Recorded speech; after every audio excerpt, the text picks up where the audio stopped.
Telugu serials అన్నీ Monday to Friday మరియు మరికొన్ని serials Monday to Saturday telecast అవుతూ ఉంటాయి. అయితే జీ తెలుగు ప్రైమ్ సీరియల్స్ ఇంతకుముందు అంటే లాస్ట్ ఇయర్ ఆగస్ట్లో ప్రైమ్ సీరియల్స్ అన్నీ సండే కూడా టెలికాస్ట్ చేశారు. ఆ తర్వాత కొన్ని మంత్స్కి సండే సీరియల్స్ అన్నీ ఆపివేసి యథావిధిగా ప్రసారం చేశారు. అయితే ఇప్పుడు మళ్ళీ జీ తెలుగులో ప్రైమ్ సీరియల్స్ అన్నీ సండే కూడా టెలికాస్ట్ చేయబోతున్నారు. నెక్స్ట్ వీక్ నుండి 6 PM to 9 PMకి టెలికాస్ట్ అవుతున్న జీ తెలుగు సీరియల్స్ అన్నీ టెలికాస్ట్ కాబోతున్నాయి.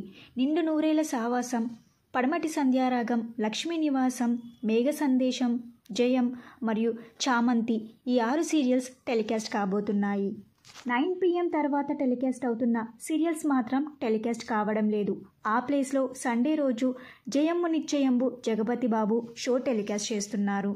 మళ్ళీ జీ తెలుగు సండే కూడా సీరియల్స్ టెలికాస్ట్ చేయడంపై మీ అభిప్రాయం? అంతేకాకుండా Monday to Saturday serials telecast అవ్వడం బాగుందా, లేకపోతే సండే కూడా టెలికాస్ట్ అవ్వడం బాగుందా? మీరేమనుకుంటున్నారో కూడా కింద కమెంట్ బాక్స్లో కమెంట్ చేయండి. ఈ వీడియో మీకు నచ్చితే లైక్ చేసి షేర్ చేయండి. ఇలాంటి మరిన్ని సీరియల్స్ లేటెస్ట్ అప్డేట్ కోసం dream Telugu fact channel subscribe చేసుకొని పక్కన బెల్ ఐకాన్ యాక్టివేట్ చేయండి. Thank you for watching.